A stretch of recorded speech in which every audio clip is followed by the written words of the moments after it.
70% российских мужчин трудоспособного возраста умирают из-за употребления алкоголя. Такие данные приводит Министерство здравоохранения страны.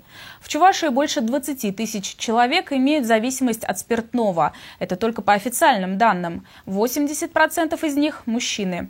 Как в республике помогают таким людям и есть ли от этого польза, выясняла наша съемочная группа. Мне скоро, буквально через неделю, исполняется 70 лет. Из этих 70 лет я большую жизнь, мягко говоря, провел нетрезвую жизнь. Владислав Родионов не боится на камеру рассказывать о своей зависимости. 2 года назад мужчина потерял жену и от горя запил. Но помощь подоспела вовремя. Дочь привела отца к специалистам. Моя жизнь повернулась на 180 градусов. И благодаря занятиям в группе у меня глаза как бы открылись. И я смотрел уже на мир не сквозь призму бутылочную, а посмотрел уже открытыми глазами. И мир для меня открылся совершенно в ином виде. Владислав Родионов каждую неделю посещает групповые терапевтические занятия. Коллег по несчастью он называет соратниками. Вместе они ездят в районные больницы и рассказывают другим зависимым, как избавиться от тяги к спиртному.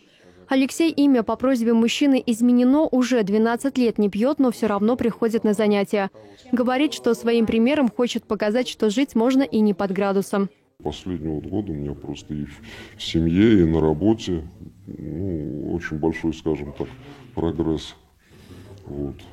Поэтому я бы, конечно, я очень рад, что веду трезвый образ жизни. Мы делаем все, чтобы медицинская помощь, психологическая помощь, психотерапевтическая помощь была доступна в вечерние часы, для того, чтобы было удобно не только самому пациенту, но и его родственникам. Мы должны понимать, что алкогольная зависимость – это проблема не самого пациента, а его окружения. Потому что у нас сегодня есть такое понятие, как алкоголик-генная мать, алкоголик-генная жена.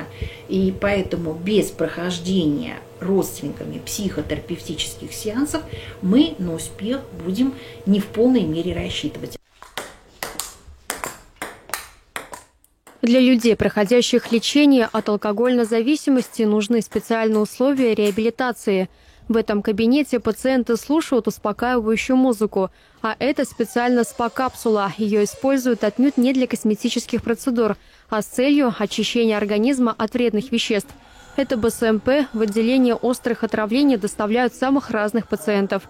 Нередко их находят без сознания прямо на улице. Именно здесь им оказывают экстренную помощь. Доля детей, дети, правда, госпитализируются в отделении токсикологии детской больницы, количество их незначительно. Где-то составляет подростков за год поступило всего 14 человек, а лиц до 14 лет где-то около 20 человек. И это тоже в количественном отношении меньше, чем в прошлом году. Собственно говоря, это радует, поскольку в том числе и нами, токсикологами, и наркологами, и врачами общей сети проводится определенная профилактика. В Чебоксарской районной больнице врачи круглогодично проводят среди населения анкетирование. Они уверены, это помогает выявить зависимость на ранних стадиях. Было выявлено у нас 219 пациентов, имеющих риск пагубного употребления алкоголя, что составляет 2,6% от количества опрошенных. Из них 32 человека были направлены к врачу-психиатру-наркологу. Врачи убеждены, главное не упустить моменты и помочь пациенту справиться с зависимостью вовремя. А в этом деле важны и усилия врачей, и поддержка родных и близких. Вероника Павлова, Елена Дмитриева, Семен Антонов. Вести, Чувашия.